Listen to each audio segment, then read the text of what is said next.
Hello, hello, hello! Good morning Philippines, good morning UAE, all over the world. So ayan, today's video magagawa po tayo ng Musakan bread sandwich with fried feta on top. So ayan, umpisa na po natin paano natin gawin at ipapakita ko na din po sa inyo yung ating mga ingredients na kakailanganin para sa ating Musakan bread sandwich with fried feta. So ayan, ito na po.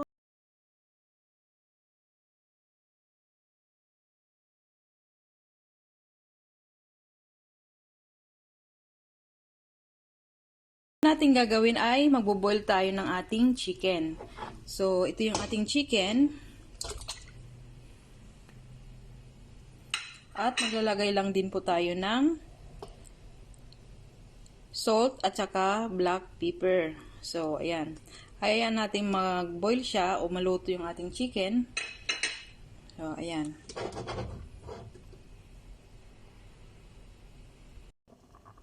So, ayan. Luto na yung ating boiled chicken. So, tanggalin lang natin dito.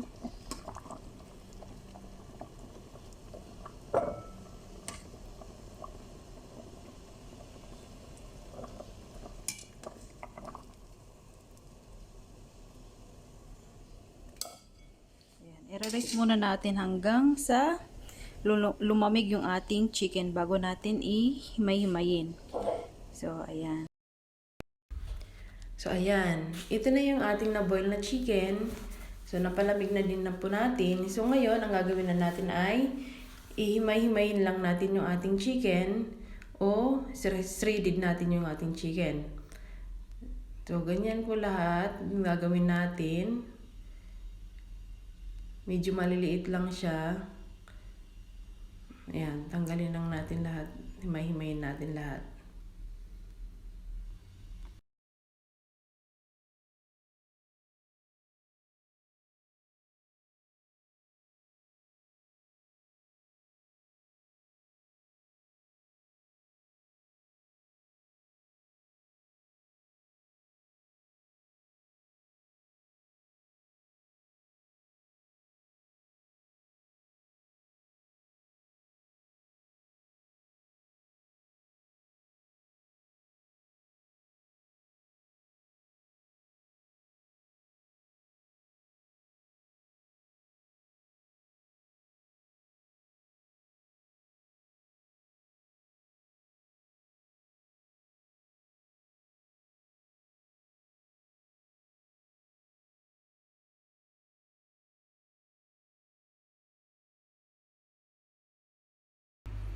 Ngayon, lulutuin na natin yung ating chicken.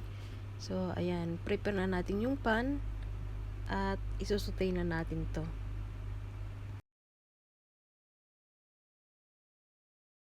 So, ayan, bali mag-add lang po tayo ng olive oil. Ayan.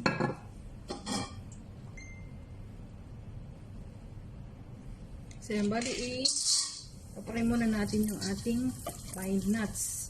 Hanggang sa mag-light brown.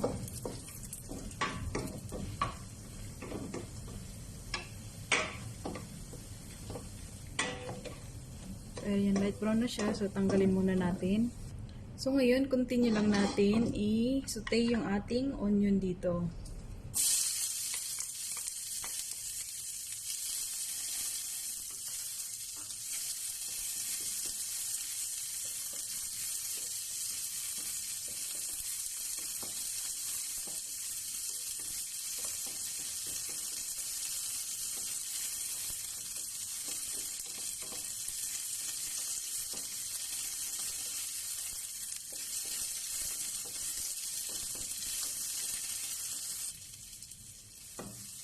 Ngayon naman, i-add na natin yung ating shredded chicken.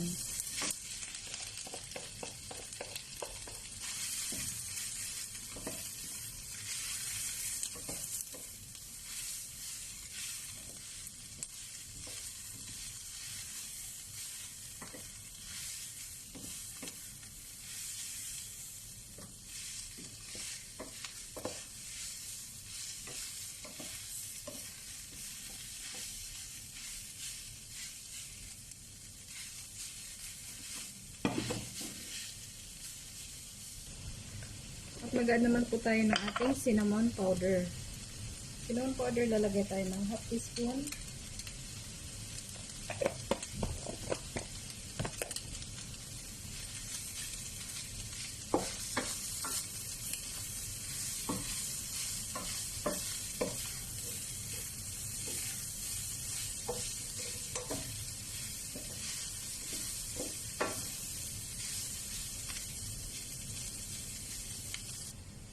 At half teaspoon ng ating black pepper.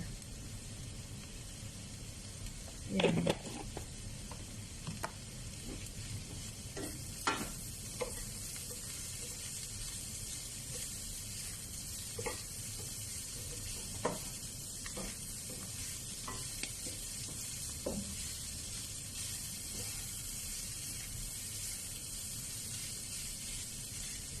So ngayon, mag-add naman tayo ng samak.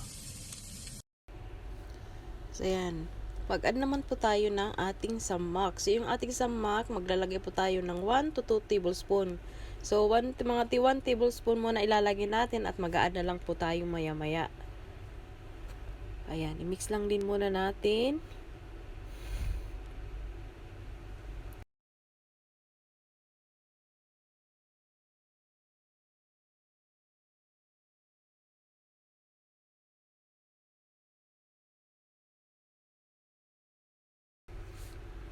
So, ayan, mag-add na ulit tayo ng ating samak. So, ayan, bali mga 2 tablespoon na to lahat-lahat na nailagay na nating samak.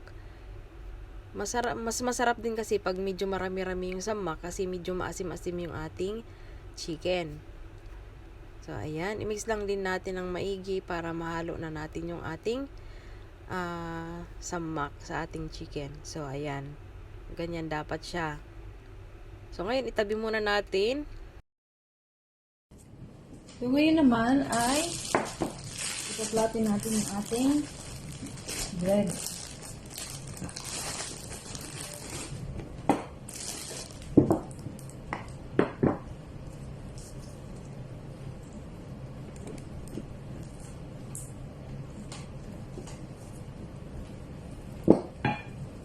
Ayan, ganyan lang siya. At tatanggalin natin yung kanyang edge kasi matigas ito.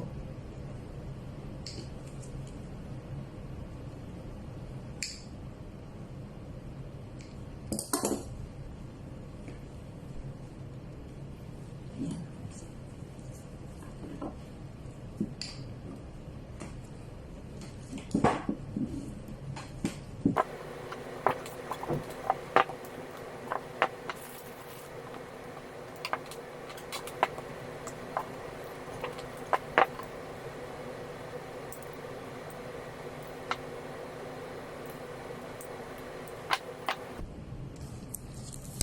Ayan, ito na siya. So, ngayon, itatabi muna natin at prepare na natin yung pangpalaman. So, ayan, dito naman tayo sa ating sauce. So, mayroon tayong 5 yogurt, 5 pack ng ating yogurt. At mayroon din po tayong 1 lemon. So, in-squeeze natin yung lemon. Ayan, mix muna natin.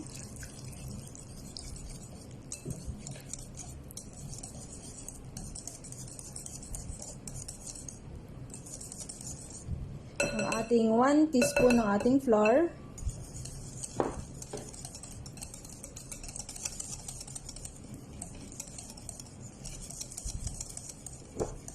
At ang ating 1 teaspoon na salt. So 1 teaspoon lang muna ilalagay natin, baka maalat na. O sakto na yung 1 teaspoon o kailangan natin magdagdag. At mayroon din po tayong vinegar. So yan, vinegar natin ay 1 teaspoon din. So yan, i-mix lang din natin.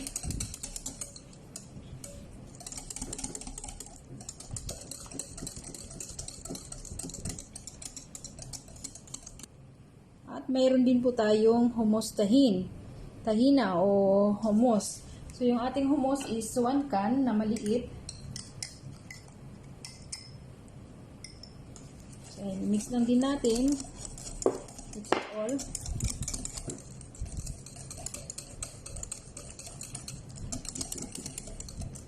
Hanggang sa mawala yung kanyang mga lumps o buo na tahina.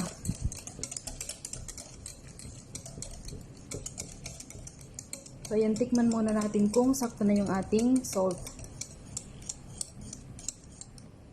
So, ayan, tikman muna natin.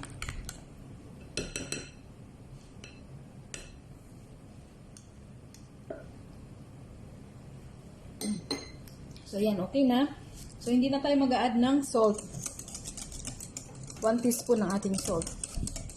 So, ayan, okay na siya. So, ngayon, i-assemble na natin yung ating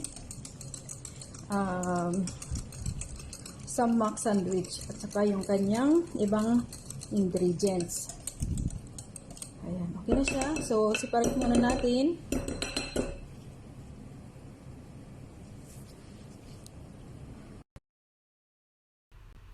So, ayan, ito na yung ating chicken na naluto kanina. So, ayan, bali, napalamig na natin. Kasi pag mainit kasi, masisira yung ating tinapay. At ito naman yung ating pandidikit sa ating bread. So, ayan. Ito na din po yung ating na-flatten kanina ng mga tinapay. So, dapat pagbili natin nyo, ilagay nyo muna sa plastic bag para hindi siya tumigas yung ating tinapay. So, ayan. Bali ngayon, lalagyan lang natin ng mga 1 tablespoon ng ating chicken. So, ayan, i-spread lang natin dito at i-roll lang natin yung ating tinapay. So, ayan, ganyan siya.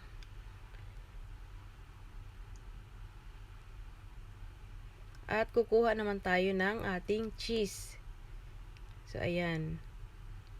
Kung wala kayong cheese, pwede rin yung mayonnaise na lang. Pero wag nyo lang damihan kasi yung mayonnaise medyo maaasim. So, ayan. I-spread nyo lang dito yung cheese para dumikit yung ating tinapay sa kabilang side. So, ayan. Diin nyo lang para dumikit yung tinapay. So, ayan. Ganyan dapat siya. So, mamaya hatiin natin to kasi medyo mahaba siya. Kaya, yan. Continue lang hanggang sa maubos natin. Lagyan ng palaman yung ating mga tinapay. Ayan. Same procedure lang din. I-roll lang hanggang sa maubos yung ating tinapay at ang ating chicken na pampalaman. So, ayan. Lagyan ulit ng pangdikit. Spread lang din.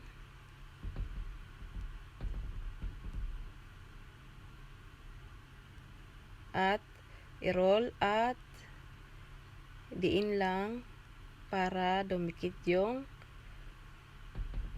pinampalaman natin. So, ayan.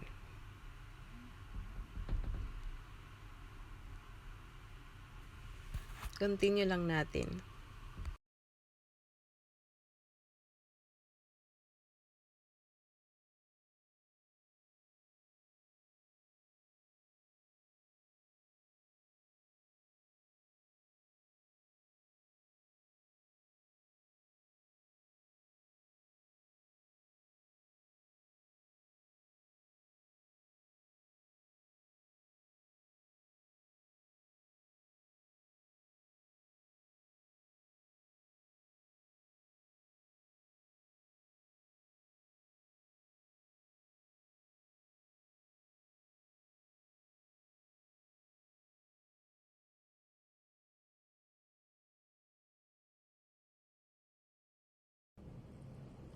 So, ayan. Tapos na natin gawin. So, ngayon ang gagawin naman natin ay ibibake lang natin hanggang mag golden brown yung kanyang balat. So, ganyan na siya. So, ibibake lang natin siya. So, ayan. Dito naman tayo sa ating feta bread. So, habang nagbe-bake tayo sa ating tinapay o sa ating sandwich, i-prepare naman natin para sa toppings. Ito yung ating fried pita bread. So, ayan. Bubuka lang natin at gugupitin lang natin to. So, yung paggupit natin ito ay medyo manipis lang Kasi ito yung pang-toppings natin for decoration, of course. Hindi lang decoration at saka pwede rin itong kainin. So, ayan. Tanggalin natin yung gilid. At ngayon naman ay gugupitin lang natin. Ganyan siya nipis o kakapal. Ayan.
So, yun, ngayon, maglalagay lang po tayo ng oil. So, medyo dadamihan na natin kasi dito rin natin pipritohin yung ating potato at ang ating eggplant. So, unahin lang natin piprituhin yung ating kubos. So, ayan. So, ayan ngayon, mainit na siya. So, ipiprito lang natin ang ating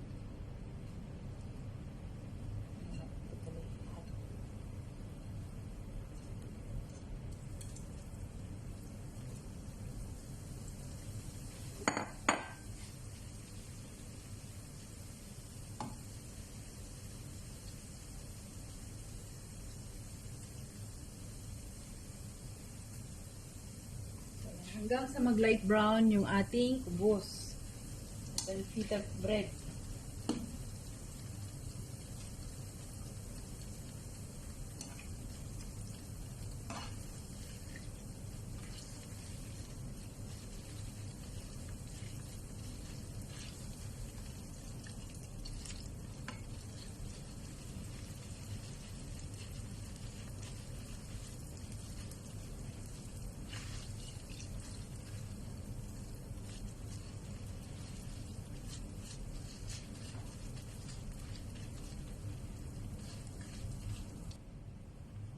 Ayan, light brown na siya. So, tanggalin lang natin dito sa ating frying pan.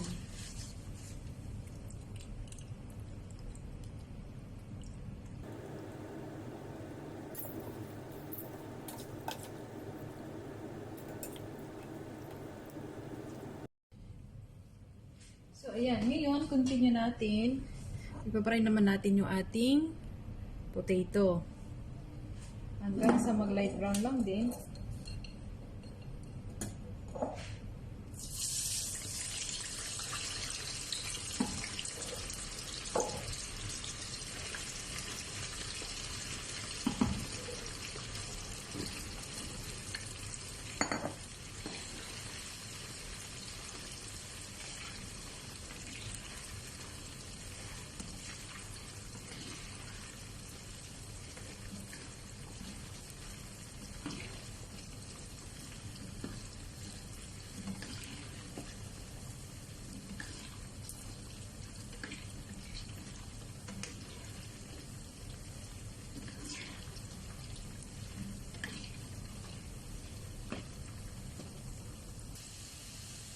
So, ayan, light brown na siya. So, ngayon, tanggalin lang natin at isusunod naman natin yung ating eggplant o ang ating talong. So, the same lang din if we kakat natin ng ganitong size o ganitong style, yung hindi pa bilog o ano ma. Basta the same lang din siya ikakat natin ng ganito.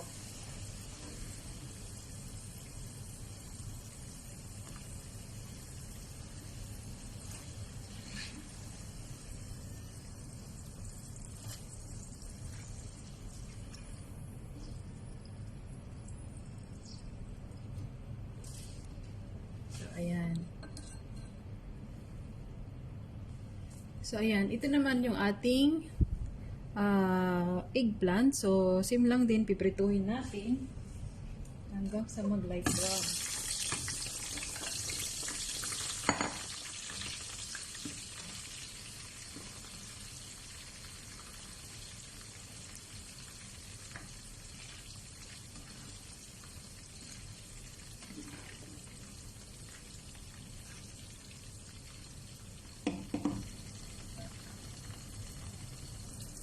So, ayan, light brown na siya. So, tanggalin lang din natin.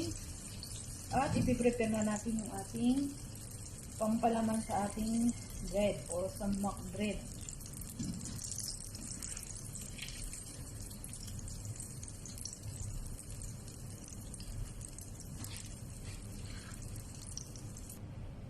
So, ayan, ganito dapat siya. So, ngayon, isiseparate muna natin at ipiprepare na natin ibang ingredients. So, ayan, ito na yung ating bread na na-bake na natin. So, ngayon, i-assemble na natin sa ating paglalagyan. Ayan. Perfect.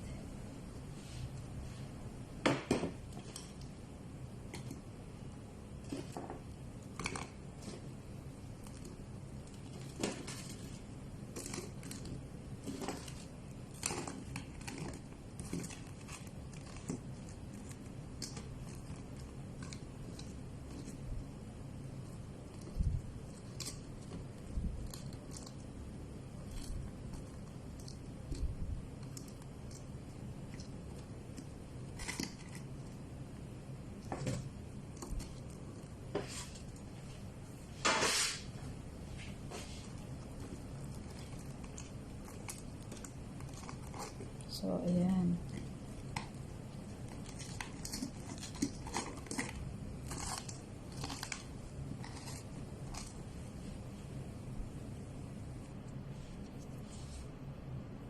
Ngayon naman ay ilalagay na natin yung kanyang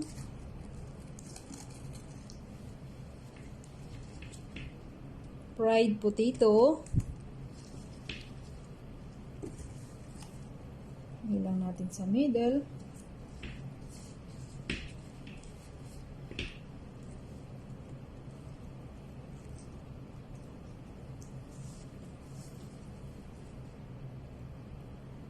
Ang kanyang fried na talong o eggplant. So, ayan, spread lang natin.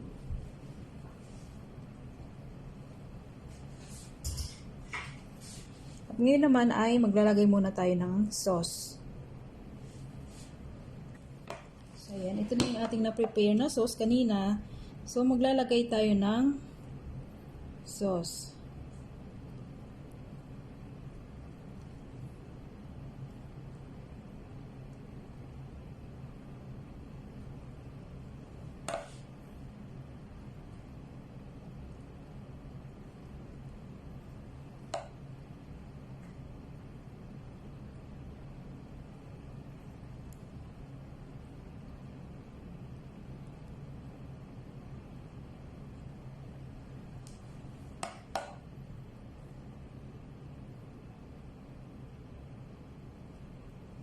Ayan. Ngayon naman ay lalagyan natin na samak powder. To decorate lang yung ating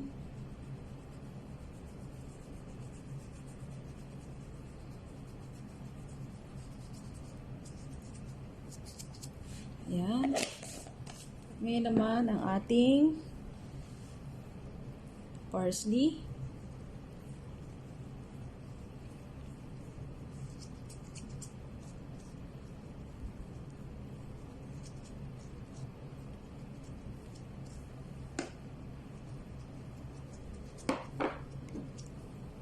At ang ating pine nuts. So, yung pine nuts natin, na-fry lang din natin siya.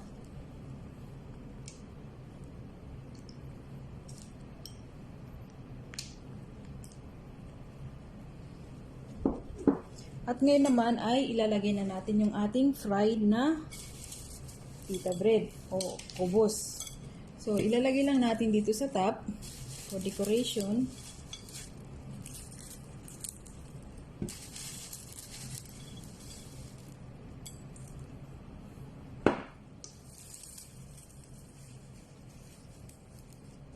Ayan. At ang huli ay lalagyan natin ng ating pomegranate.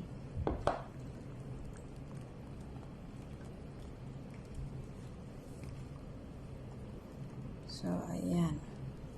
Ngayon, ready for delivery na.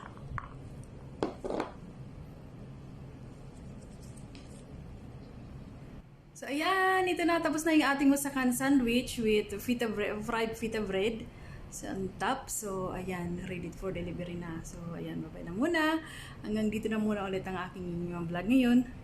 Huwag niyo pong kakalimutan i-subscribe ang aking YouTube channel, OFW Macchikis Vlog. So, ayan. Masakan sandwich with